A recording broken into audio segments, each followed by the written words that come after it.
Poland has repelled a drone attack from Russia for the first time, as best as it could. Warsaw has declared it an act of aggression. Debris and undowned drones are being found across the country. What will come of the emergency NATO consultations? The US has indicated that Putin is ready to give up claims to Zaporizhzhia and Kherson. What does this mean? Is this another trick from the Kremlin schema? Or is Agent Mole actually backing down after all? The Zaporizhzhia nuclear power plant under the control of the occupiers is in a pre-catastrophic state. What is happening at the ZNPP right now, and what could this mean for the nuclear safety of all of Europe? We'll tell you very soon. Well, there simply can't be any other option. Trump has called for the execution of the murderer of Ukrainian woman Irina Zarutska. And we will share all the details and theories about this horrific crime in Charlotte, USA. All this and more in detail right now. But first, subscribe to the Ukraine Today channel and like this episode. NATO Secretary General Mark Rutte called the Russian drone attack on Poland on the night of September 10th reckless. He believes that the alliance has demonstrated its ability to defend its territory. According to Rutte, the assessment of the attack on Poland is still ongoing.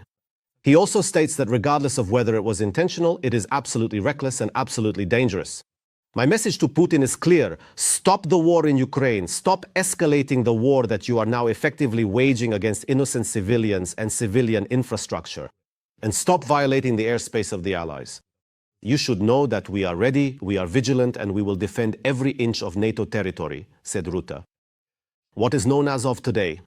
23 Russian drones were in the sky over Poland. One of them crashed into a residential building. For the first time, a significant number of these drones entered Poland directly from the territory of Belarus.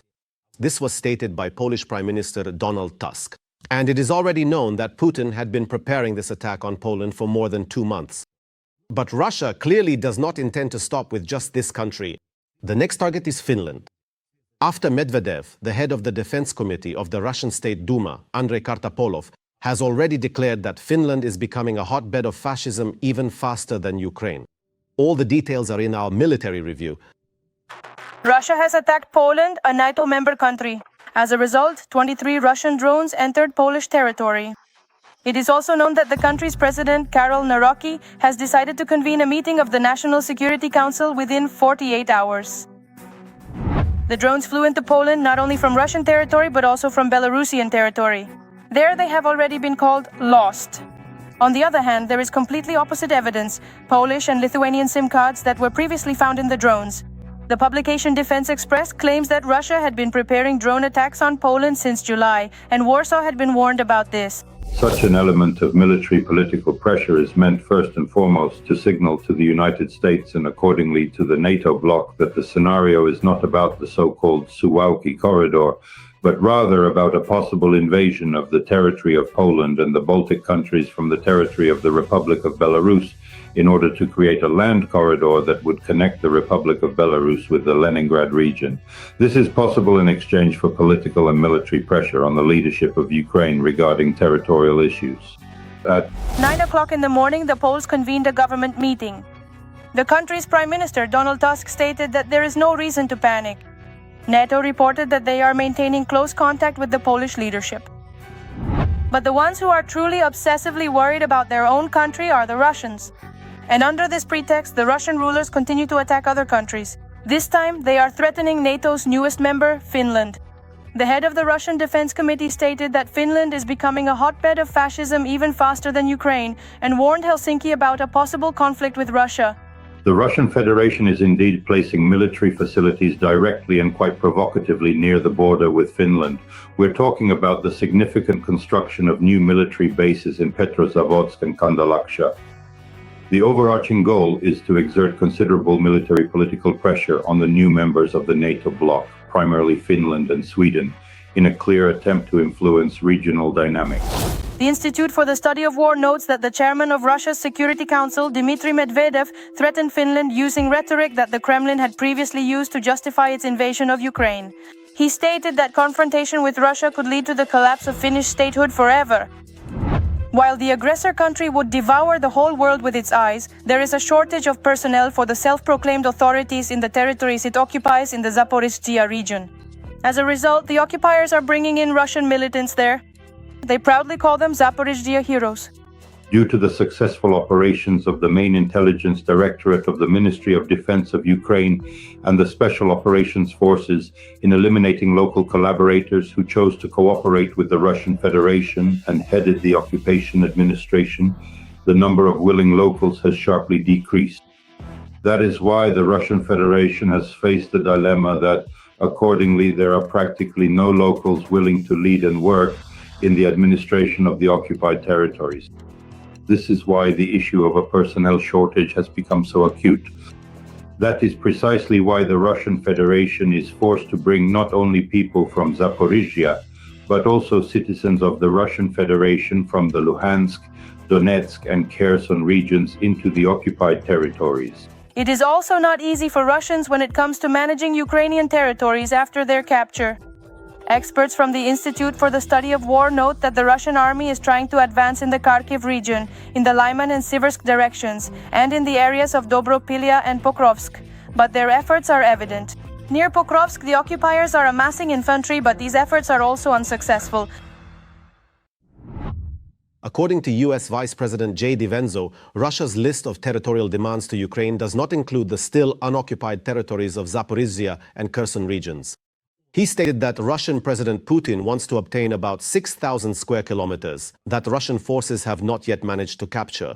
This corresponds to the unoccupied areas of the Luhansk and Donetsk regions. According to various estimates, Russia currently controls about 47 out of 53,000 square kilometers of Donbas territory.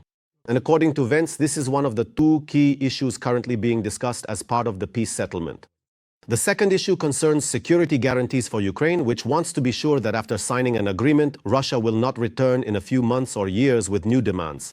Vence notes that the current US tactic is to put pressure on both sides to get them to the negotiating table and end the war. But for now, it's Poland that should start thinking about security guarantees. In the US Congress, Trump has already been urged to take action because of Russia's attack on a NATO country. How will the American president, the peacemaker, respond? Our journalists speculated on this in their international review.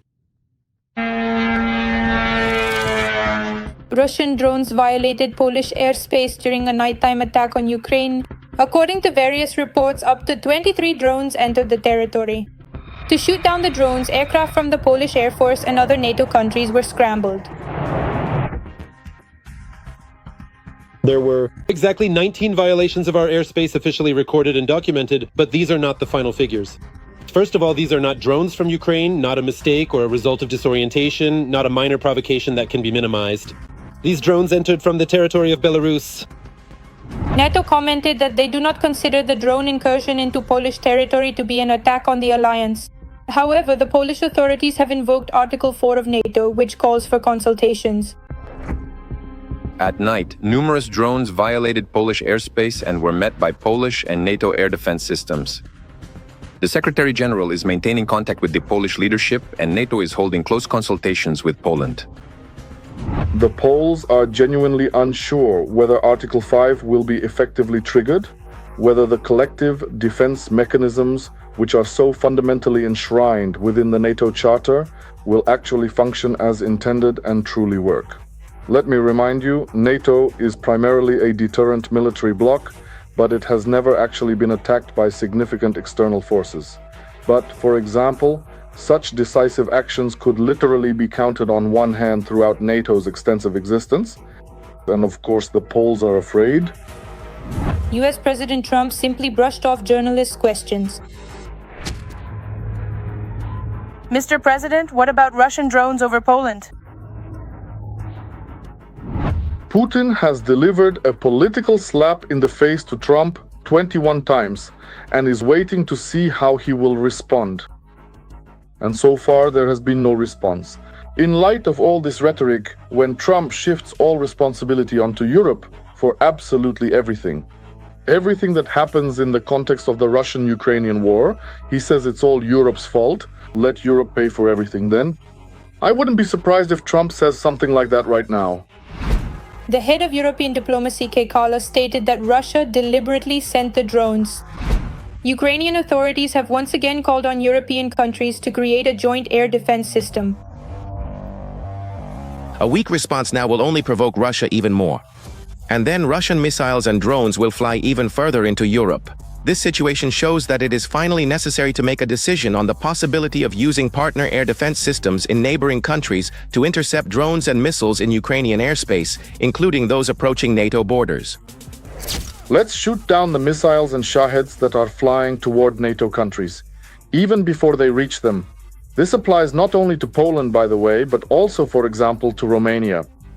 A year and a half ago, maybe even 2 years ago, when the first discussions and proposals started but nothing happened, and while Poland kept saying that something just accidentally flew in, or maybe it was just passing through, or maybe it was even some Ukrainian drone that entered their airspace, Russia became completely brazen. They don't feel any restraint. The Russian side did not comment on the situation at all, which only reinforces the opinion that this is a deliberate act of aggression towards NATO. Russia most likely already understands, first, that it has little time left, and second, that Western countries are weak in their current configuration. And now, Russia is testing just how weak they really are. If Russia is testing such escalatory actions, so dynamically, so brazenly, and so directly, then of course something much larger is being prepared than what is currently happening within the framework of the Russian-Ukrainian war. Now, if the Allies do not respond, then most likely we should expect further escalation from Russia. It is obvious that the Russian dictator understands only force, not persuasion or diplomacy.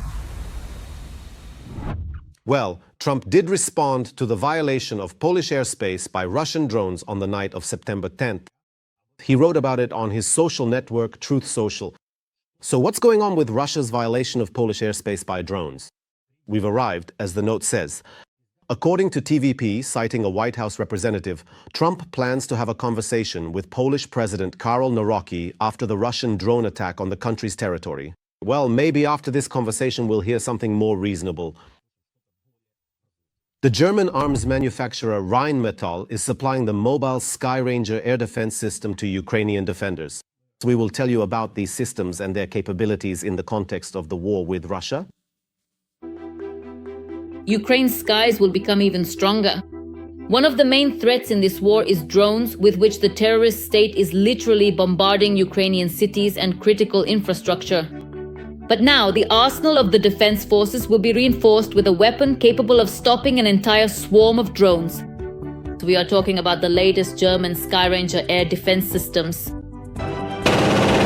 The contract for their delivery will be signed on September 10th at the DSI Defense Exhibition in London. Their manufacturer Rheinmetall has stated that Ukraine will be given priority even over the Bundeswehr. This statement was not made by chance. It was a response to the largest drone attack by Russia since the beginning of the war.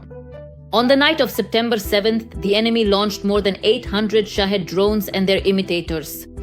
Ukraine withstood the blow, but it became clear that the drone war is reaching a new level. Skyranger is a mobile anti-aircraft platform that can be mounted on all types of vehicles. Each of these advanced systems can effectively cover an extensive area of approximately 4 by 4 kilometers, completely and thoroughly clearing it of any unauthorized drones. As this means that all drones will be neutralized. And this is not an exaggeration. In automatic mode, the systems use a cannon and high-precision ahead munitions, creating a dense cloud of sub-projectiles around the target. First and foremost, this advanced system is specifically designed to effectively combat low-flying aerial targets, namely unmanned aerial vehicles, UAVs, helicopters, and various types of cruise missiles.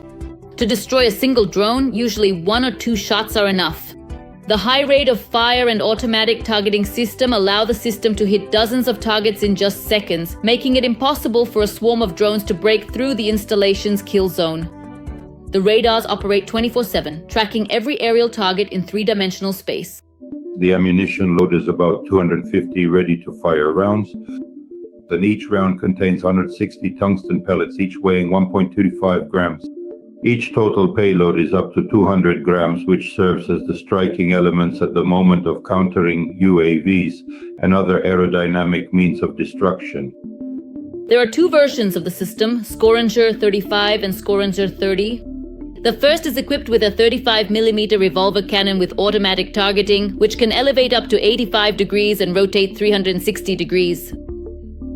The effective firing range reaches up to 4 kilometers with a rate of fire of up to 1,000 rounds per minute, and the turret is operated by 2 operators inside the vehicle. The cannon uses a head ammunition, which creates a cloud of submunitions in front of the target, allowing it to reliably engage drones and small aerial objects. The Skyranger 30 is a lighter version equipped with a 30mm cannon and short-range missiles. This version has an effective range of up to 3 kilometers and a rate of fire of up to 200 rounds per minute. Both versions are equipped with a sensor system, including radar, an infrared camera, and a laser rangefinder, and are also capable of automatic target tracking, providing reliable protection of the area against aerial threats. Now, every enemy attack will receive an instant and precise response, and the protection of Ukrainian cities and critical infrastructure will reach a new level. The Ukrainian sky will become truly impenetrable. Every voice matters. Join our community, support independent journalism and help us bring you the truth from Ukraine. Become a member of Ukraine Today. Join us now. The Zaporizhzhia nuclear power plant, under the control of the occupiers, has ended up in a pre-catastrophic state. 6 out of 7 pillars of nuclear safety have been violated. This was stated by Rafael Grossi, head of the International Atomic Energy Agency. We have gathered information about what is currently happening at the plant and what the current situation could mean for the nuclear safety of the entire European continent. The situation at the Zaporizhzhia nuclear power plant is becoming critical. 6 out of 7 pillars of nuclear safety have been violated at the plant. This was stated by IAEA head Rafael Grossi at a meeting with the Board of Governors. The safety situation at the Zaporizhzhia nuclear power plant remains unstable. 6 out of 7 pillars are under threat. There is only one external power line left, which creates serious safety risks. All 6 reactors are in cold shutdown and none of them can be safely started under the current conditions. Rafael Grossi, Director General of the IAEA. All key components of nuclear and physical protection were identified by the IAEA immediately after the start of the full-scale invasion and occupation of the Zaporizhzhia nuclear power plant. These are physical integrity, absence of pressure on personnel, reliable power supply, uninterrupted logistics, radiation monitoring, and the functioning of the communication channel. All 6 of the reactors are currently in a state of cold shutdown, and absolutely none of them can be safely started, at least due to the significant lack of sufficient and adequately trained personnel. If before the occupation there were about 11,000 employees at the nuclear power plant, now only 1,000 or 2,000 are present at any given time. The occupiers are already acutely feeling the personnel shortage, which is evident even from the announcements they place in the media, recruiting people for critical specialty positions, essentially hiring people off the street. This indicates that the staffing issue is quite acute for them. The water level in the cooling pool has dropped to a critical point, and it is impossible to solve this problem without Ukraine. The water level in the cooler has fallen to 13.4 meters, approaching the threshold of 12 meters, below which the cooling system fails.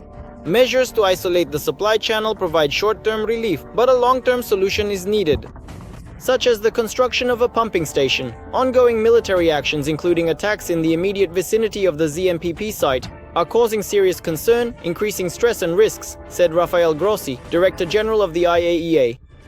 Recently, Russia did not allow IAEA experts access to the newly constructed dam near the ZNPP, and during the weekly inspection, the expert was also denied access to the western part of the turbine hall of one of the ZNPP reactors.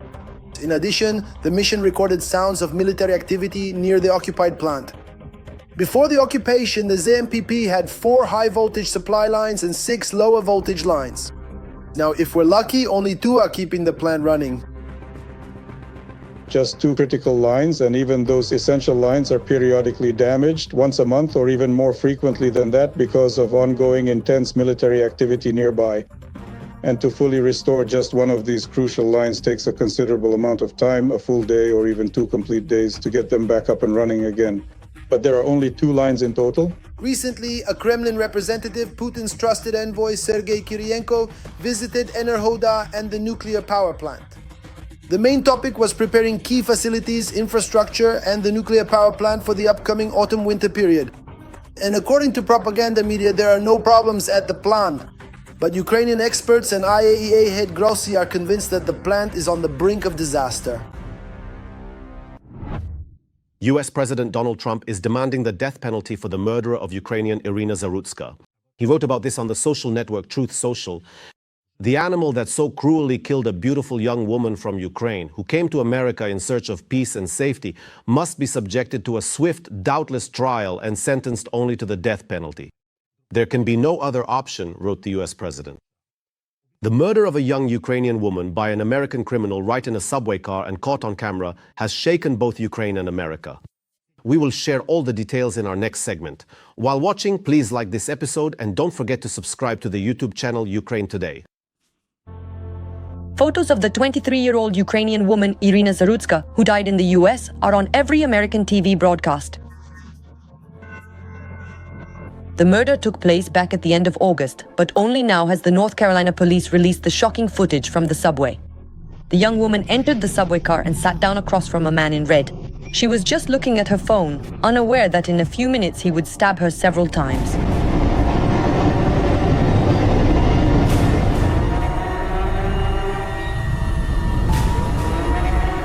After stabbing the young woman, the man walked to the other end of the subway car, leaving drops of blood on the train floor behind him.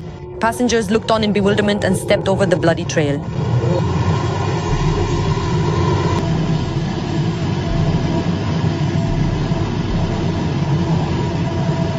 The refugee from Ukraine, who had fled to the US to escape the war, died at the scene. Police detained 34-year-old Zaporizhzhia Brown Jr., who has a history of criminal offenses dating back to 2014. Court documents show that he has been in the criminal justice system for more than 10 years. He had 14 prior cases in Mecklenburg County, including a 5-year sentence for armed robbery. His mother told local television that earlier this year she tried to have her son involuntarily committed to a psychiatric clinic after he began acting aggressively at home. Doctors diagnosed him with schizophrenia. Court documents also show that since 2011, Brown has faced charges of making threats, petty theft, and grand larceny, although some of these cases were later dropped. Interestingly, just this January, Brown was arrested after repeatedly calling 911. He called one of the hospitals, claiming that people were trying to control him. The judge released him without bail. He was given a written promise to appear in court. And while local media discussed the murder of the refugee from Kyiv, wondering whether girls are now afraid to ride the subway and giving advice not to sit with your back to others or listen to music, politicians are exploiting the Ukrainian woman's death. There are evil people, and we have to deal with this.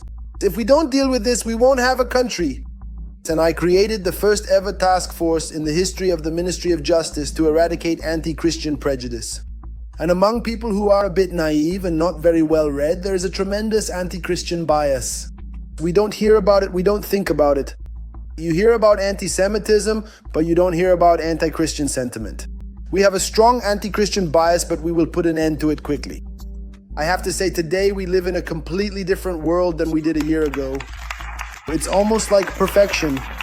Donald Trump drew a parallel between Irina's murder and his threats to send federal agents and National Guard troops to Chicago and other Democrat-run cities. This episode is extremely timely for the 47th president and his attempts to establish new order in America. Other MAGA supporters, echoing their leader, also spoke out with similar rhetoric. A similar case, where politicians exploited the tragedies of Ukrainian refugees, happened recently in Germany as well. For example, the far-right party seized on the murder of a 14-year-old girl from Mariupol by an Iraqi citizen who was supposed to be deported but wasn't. This incident allowed the AfD to once again accuse the authorities of incompetence and to stir up public sentiment.